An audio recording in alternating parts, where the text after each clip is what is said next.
ছোট্ট বন্ধুরা, এটা হলো নাটোরের ছোট্ট একটি গ্রাম। এই গ্রামে থাকতো একজন ঈমানদার ব্যক্তি, নাম রহিম। তার পরিবারে রয়েছে তার স্ত্রী খাদিজা। সেও অনেক ভালো মানুষ, পর্দা করে, 5 ওয়াক্ত নামাজ পড়ে। তার ছোট্ট একটা ছেলেও আছে, ক্লাস 5-এ পড়ে, নাম রাফি।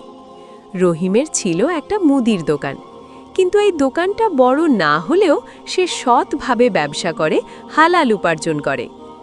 আসসালামু আলাইকুম রহিম ভাই, ভালো আছেন? বাড়ির সবাই ভালো আছে তো? আমি আসলাম সিঙ্গারা খেতে, পিয়াজু খেতে।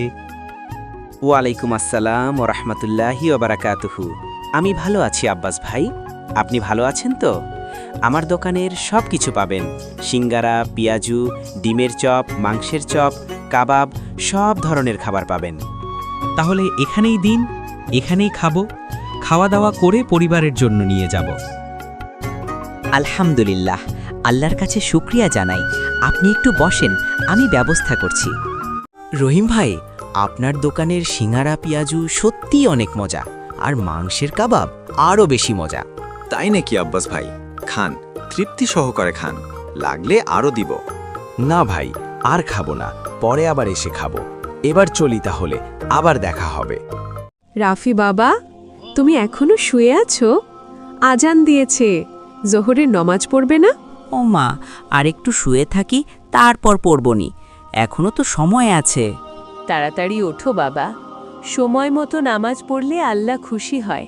ঠিক আছে মা, আমি এখনই যাচ্ছি নামাজ পড়তে। নামাজ পড়ে এসে দুপুরে খাবো। হ্যাঁ গো, আজকে দোকানে বেচাকেনা কেমন হলো? রোজগারপাতি ভালো হচ্ছে তো? ইনশাআল্লাহ মোটামুটি হচ্ছে গো। এই মুহূর্তে যেটুকু রোজগার হচ্ছে, কোনো রকম খেয়ে পড়ে সংসারটা চলবে, কোনো রকম। তুমি চিন্তা করো না, সব সময় আল্লাহর উপর ভরসা রেখো। আল্লাহ সব ঠিক করে দেবে। একদিন দেখো আমাদের অবস্থা ভালো হবে ইনশাআল্লাহ। তুমি দোকান থেকে এসেছো, ফ্রেশ হয়ে নাও। পরের দিন সকালে রাফি এবং তার বন্ধু মিলে আব্বাস খাইয়ার দোকানে ফুচকা খাচ্ছিল। এমন সময় একজন ভিক্ষুক তাদের কাছে আসলো। ভিক্ষুক বলল, বাবা, আমি 2 দিন ধরে না খেয়ে আছি, আমাকে একটু খেতে দিবে? খুব খিদে পেয়েছে আমার। আপনাকে দেবার মতো আমার টাকা নাই, এখন এখান থেকে যান, অন্য জায়গায় গিয়ে দেখুন। আমার কাছে তো 10 টাকা আছে, ফুচকা খাবো বলে নিয়ে এসেছিলাম।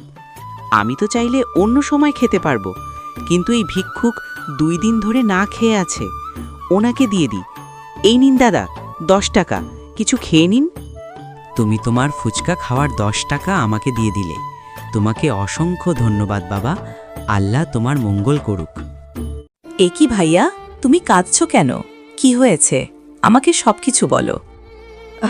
রাফি ভাইয়া, আমার বাবা খুব অসুস্থ, চিকিৎসার জন্য অনেক টাকা লাগবে। চিকিৎসা করতে না পারলে আমার বাবা মারা যাবে। কি করব বুঝতে পারছি না। তুমি চিন্তা করো না, চলো আমার বাসায়, আমার বাবা অবশ্যই কিছু একটা করবে। বাবা, এই ছেলেটার নাম রবিন, তার বাবা খুব অসুস্থ, তুমি কিছু একটা করো। আমার বাবা একজন কাঠুরিয়া, বনে কাঠ কাটতে গিয়ে একটি গাছের ডাল পায়ের ওপর পড়ে পা ভেঙে গেছে।